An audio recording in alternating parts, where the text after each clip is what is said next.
It's personal between me and you, and I'm going to do you some serious harm, you big stiff idiot. The Untouchable True School Sports Empire proudly presents something the boxing game's missing. Hey, what's going on? It's your boy BT, and I came here to talk some boxing with the thousands of True School Sports subscribers. All right, so let's get this week started off on the right foot. You know, the last time I spoke about Filip Hrgovic and the whole IBF situation because, you know, the Tyson Fury Usyk fight has a rematch clause. The IBF says they will not allow the title to be on the line for the rematch if they have one. They're more likely going to have one because there's going to be so much money on the table for both Fury and Usyk. No matter what happens in the first fight, that who could pass up on a rematch, right? So it's fully expected that Hrgovic gets his shot for the IBF Heavyweight Title early next year at some point. And last time I spoke on this, it was expected that that shot was going to come against Anthony Joshua because Anthony Joshua was the closest available contender to Hrgovic. They're at number 2. But there's been some new developments. The IBF has switched Anthony Joshua. They've taken him out of the number 2 spot.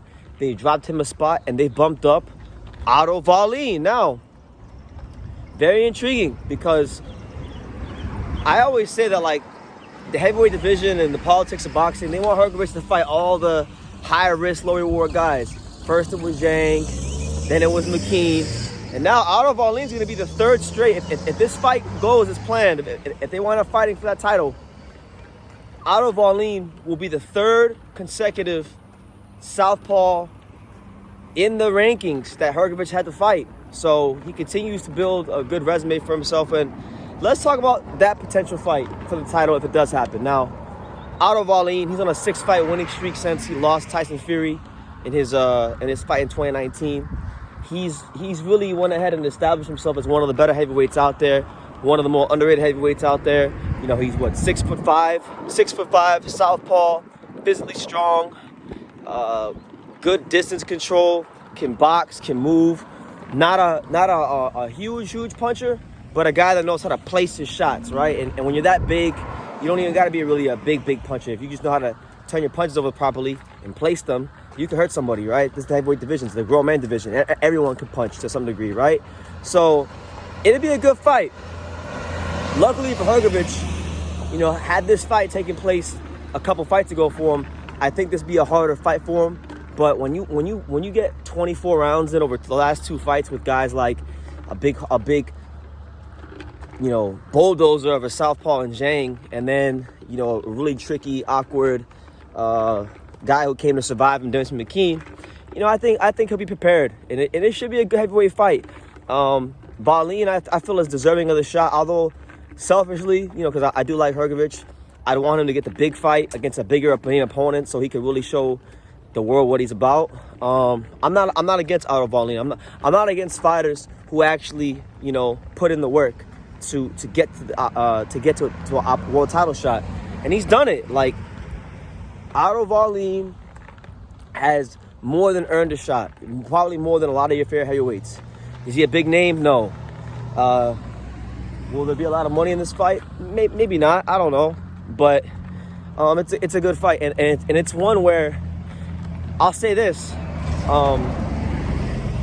Wallin's a very well-conditioned heavyweight. He has no problem going the full 12 rounds. He can box. He's ready to fight. We've seen him tested. We've seen him put to the fire against guys like Fury and Murat Gassiev and a whole truckload of fighters, right? So, you know, if you want to box, you can box. If you want to have a war, you can have a war.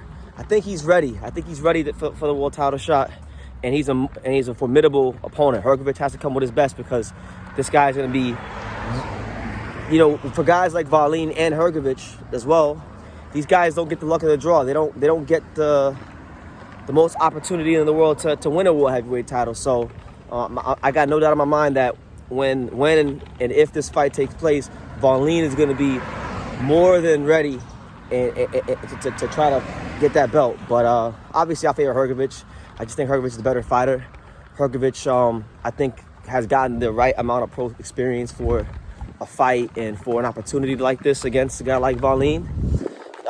I think for him the key to the fight is conditioning, because Otto Wallin being a big, because people, I don't think people understand how big Otto Wallin is. Like, Otto Wallin is like, He's like 6'5", and he's a southpaw. So he's gonna be prepared to try to push Hrgovic back. He's gonna have that jab in Hrgovic's face the whole fight, and it's up to Hrgovic to take that jab from Otto Wallin, and really make Otto Wallin try to beat him on something else, because he wins fights. Sometimes it's not even exciting fights. He wins fights alone off of his jab, off of his conditioning, and you know, I don't think I've seen a heavyweight except for Tyson Fury really have to take that jab from him and make him beat them on something else. You know, I know Wallin has more than just a jab. He showed us in the Fury fight that if it gets down to the nitty gritty and he's got to fight and he's got to scrap, he will. But at the same time, I don't think Hrgovic is the exact. He's not like Fury in the sense of he's going to be one of those heavyweights that leans on you. That's not really his game, you know. Hrgovic's going to want to box from range or from mid-range. He's going to be looking to land that right hand to the head, varying it from the head to the body. And he even added a nice little overhand right in his last fight with Ronnie Shields. They've been working on that in camp. So it's going to be Hrgovic and Ronnie Shields' third camp together. I think I'm looking forward to seeing what they implement in the game plan now, because Otto Wallin is probably one of the best heavyweight opponents you could fight for the title. You know, obviously, like I said, I wish it was Joshua, because Joshua has that name. He has that clout, and I think Hrgovic would have put him into retirement. But again, they just keep putting all the heavyweights that nobody else wants to fight in front of Hrgovic, and he just keeps knocking them down like bowling pins. So when he does get that big fight, after he becomes champion, because I think he will be Wallin, and I think he'll be champion. When he gets that big fight and he becomes champion, and he gets that big scalp on his resume, when you add all these names he's already got on his resume, by the time he gets the big fight, it's gonna look like a crazy resume. So that's my take on the whole situation. It looks like we're not getting Hrgovic versus Joshua. We're getting Hrgovic versus Wallin for the IBF title at some point next year. Love the fight. I love the fact that Otto Wallin's getting his chance to show what he could do. You know, he's a credible, real heavyweight. You know, former Olympian. Gave Tyson Fury arguably his hardest fight in his career.